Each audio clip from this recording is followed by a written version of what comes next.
Hi Bookworms, welcome back to my channel. I hope you're all well. Today's video is my TBR for Greek God-athon. So without further ado, let's get straight into the video and see what books I am reading for it.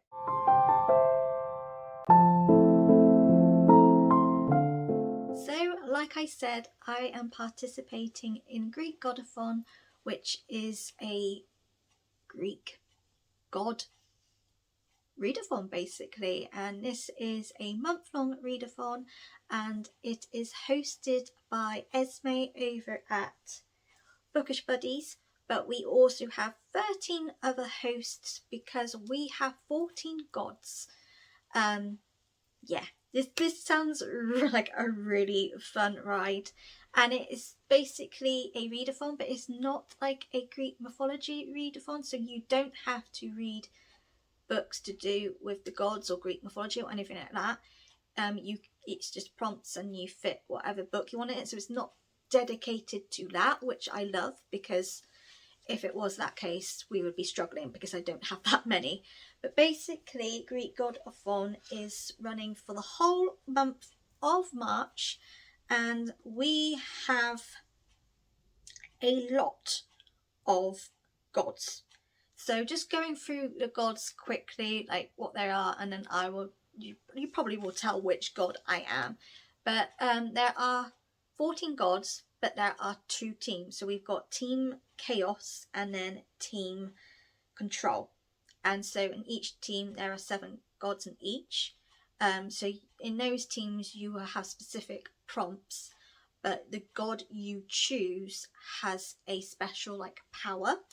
So to go through all of the gods, first thing we've got Aphrodite, Ares, Artemis, Hades, Hephaestus, I'm sorry if I don't pronounce half of these, Poseidon, Zeus, Apollo, Athena, Demeter, Dionysus, Hera, and Hermes, and Hestia.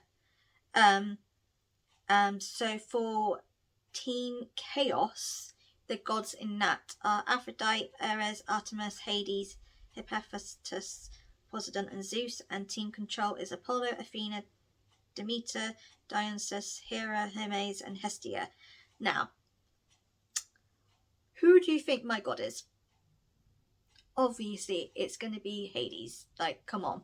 You know I love Hades and Persephone. You know they're my favourite god and goddess. You also know I love any books with that kind of retelling. So obviously we are going to be Team Hades. So that's who I am god-wise, which means I am on Team Chaos. So Team Chaos, we have 7 prompts.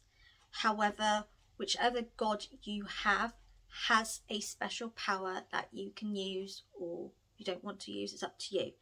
I will get to that in a minute, but basically there is point systems on this, which I'm not gonna lie, I am slightly confused, but I think there's a sort of graph that you just fill it all out and it does it for you, possibly, rather than me trying to work it out. Hopefully, because I don't really want to work it out, because I think I'll probably do it wrong. But point system wise is you get 10 points if you fulfill the prompt of your god, which is, so the prompt for Hades, if I fulfill that, I get 10 points. I get 5 points if you fulfill a prompt of a god in your team, and then I get 3 points if I fulfill a prompt of a god in the opposing team. So basically, by what I am guessing, I will get 5, 10, 15, 20, 25, 30, 40 points altogether for my team, and then an extra 3 points if I do any of the other prompts. Now, I haven't got any TBRs for any of the books in the opposing team, purely because I am participating in another readathon and I don't want to have too many books and not succeed. So at the moment, looking through of all the books, I've got 10 books altogether for March's month, plus book club books that I have on top of that. So I think I'll just stick with my team and that's it. But if I do have time, I fulfilled everything, then I might go on and read some books from the other team, but we'll see. So, obviously Hades. What is Hades' special power? Hades' special power is I can combine three prompts together. So I can read one book for 3 of those prompts. And I have decided to do that. Now it does mean that I won't get as many points, I don't think, from what I saw in the questions. I'm not 100% sure. I don't know, but I'm not, if I'm going to be totally honest, I'm doing this for the enjoyment and just like wanting to participate rather than prompts and winning. Like, if we win, brilliant, but I'm not a competitive person to really care. I just want to participate for the fun of it. So I'm not overly bothered by that sense. But yeah, so Hades has got that special power and I am using it. So going on to the prompts for Team Chaos. So we have the prompts for Aphrodite, Ares, Artemis, Hades, Hephaestus, Poseidon and Zeus. So for Aphrodite, it is true love. That's what her goddess sort of is, isn't it? It's to do with romance and love. And basically that is read a romance. So I'm going to be reading The Road Trip by Beth O'Leary. This is actually on my TBR for my other readathon I'm participating in. And that was basically read a book that had travelling, so road trips and stuff like that. And I picked this purely for that, but also purely because this has got a romance in it. And I thought I can combine 2 books and not have to put an extra book on my TBR, which is brilliant. So we follow the road trip and basically follow Addy and his sister, who are about to embark on an epic road trip to a friend's wedding in rural Scotland. But not long after they set off, a car stamps in the back of theirs, and the driver is none other than Addie's ex, Dylan, who she has avoided since her traumatic breakup 2 years ago.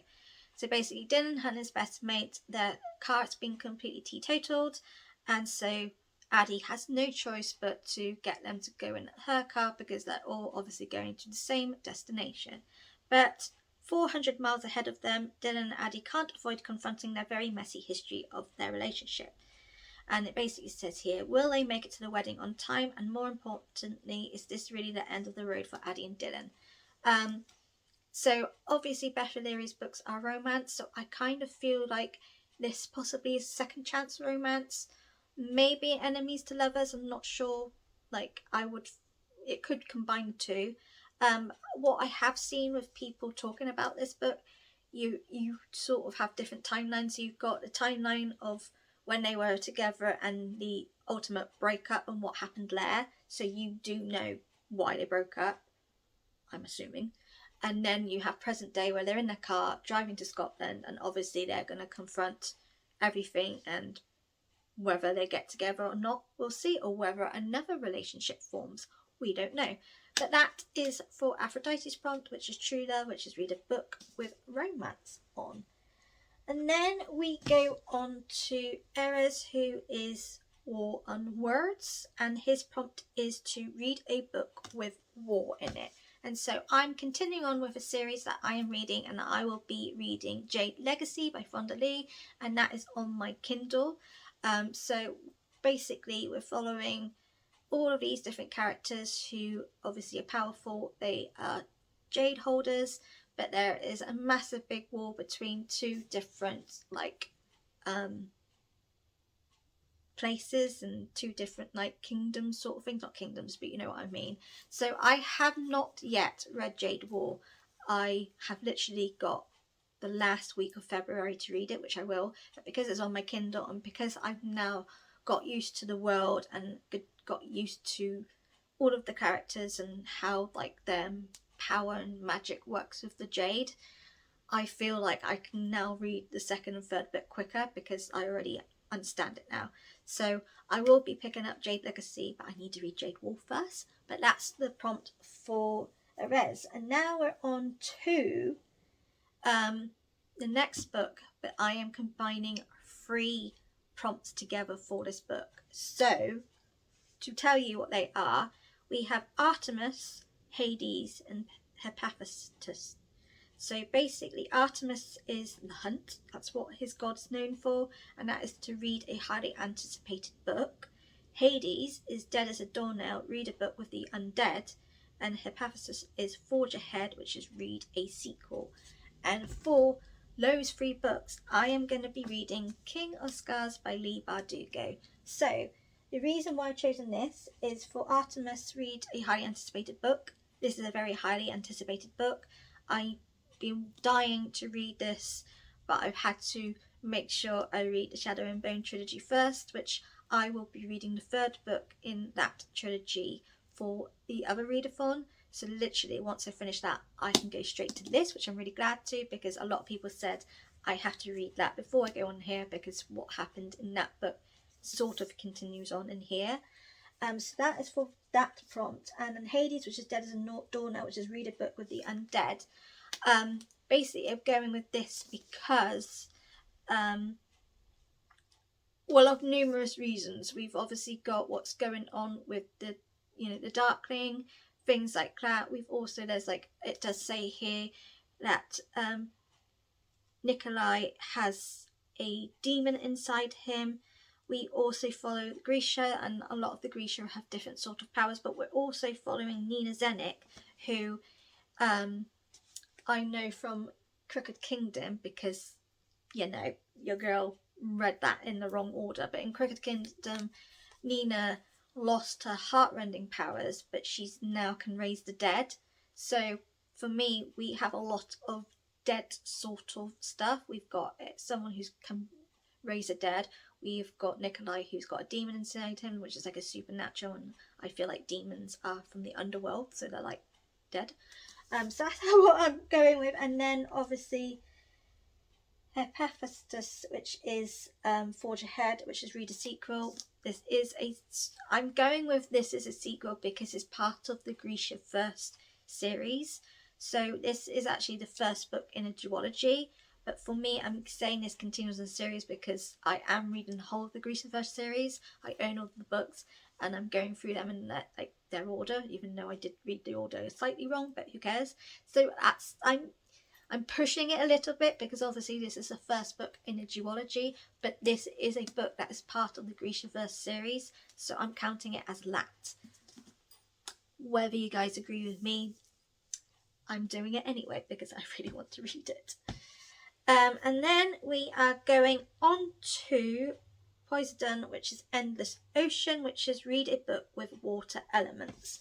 Now, I'm not very good with books, like fantasy books, that are based in water or anything like that. Because the majority of the time they're like mermaids, things like that, and I'm just not overly keen on them. I've not read a single fantasy book that's got mermaids involved that I have liked anyway. There would have been a perfect book that would have fit this prompt that I would have loved, but I'm actually reading that for my 12th book challenge. Challenge I'm doing, but like the vlogs, and I have that book set for a certain month, and it's certainly not in March. So I was like, I can't use that, and I didn't want to change it around because I already did the TBR video. So I was having a look. I was thinking about a thriller because I have a few thrillers that are set like near the sea and stuff like that. But I was just like, no, I just want to sort of stick with fantasy because that's the mood I am currently in. So I've gone from a retelling. So it's Part of Your World by this Braswell, and this is a Twisted Tale. So this is sort of part of the Twisted Tales series. It's like a retelling in some sense. Like it follows the fairy tale we know, but they change it. So what happens if this didn't happen and all of that. So Part of Your World, says, what if Ariel had never defeated Ursula? And basically, this is obviously set about Little Mermaid, which is obviously the sea. So this very much fits the thing. So it says, it's been 5 years since the infamous sea witch defeated the Little Mermaid, taking King Triton's life in the process. Ariel is now the voiceless queen of Atlantica, while Ursula runs Prince Eric's kingdom on land.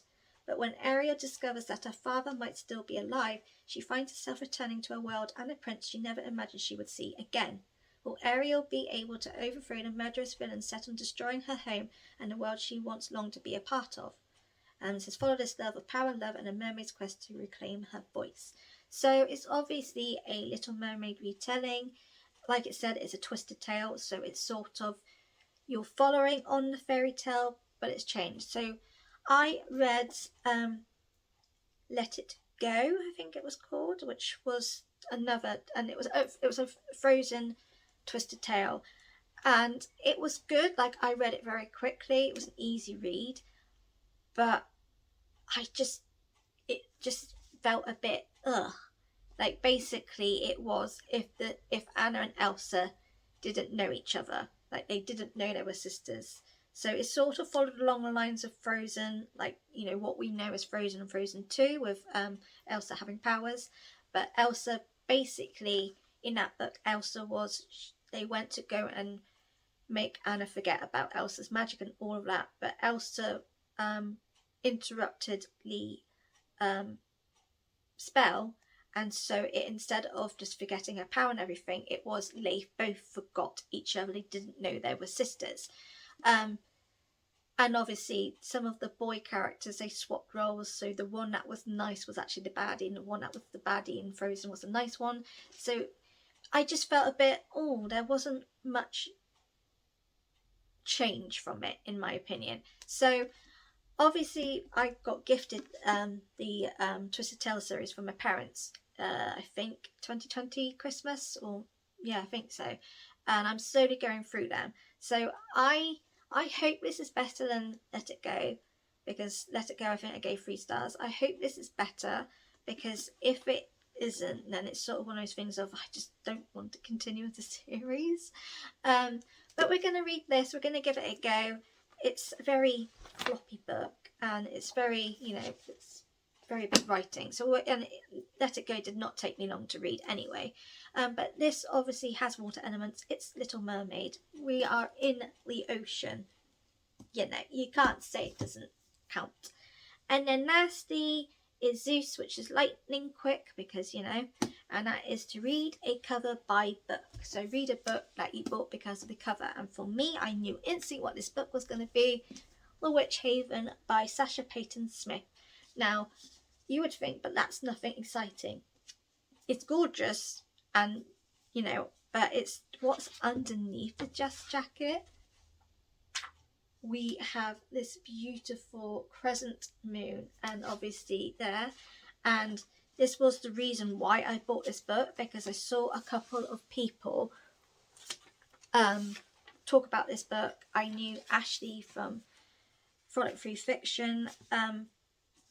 I think she's read it now, but she did like a book mail thing, and she received this book and she showed us what was underneath, and that was it. I was like, I want this book purely because of that. And I was kindly gifted this by, I think it's Lucy. Yeah, I was kindly gifted this by Lucy for my birthday last year, and I've been itching to read this since I owned it. So I can finally fit it in and put it on a prompt, because this is definitely a cover by book. So just the back bit here to explain. I will do the synopsis in a second, but it says, Haxa Haven Academy, rules for young witches. 1. Mind your instructors. 2. No unsupervised spell work. And 3. Don't leave after dark. And it says, well-behaved witches seldom make history. In 1911 New York City, 17-year-old Frances Halliwell spends her days as a seamstress, mourning the mysterious death of her brother months prior.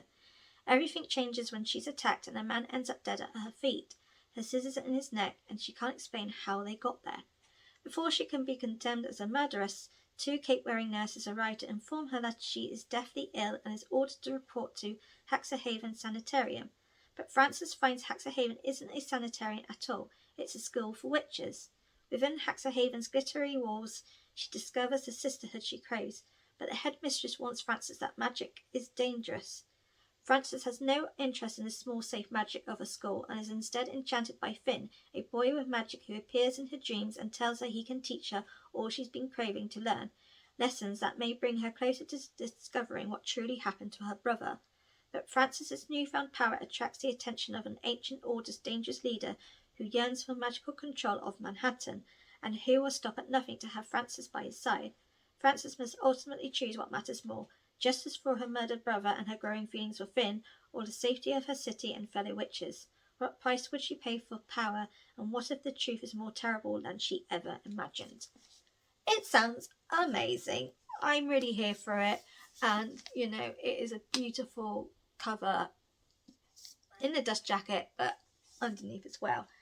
So they are the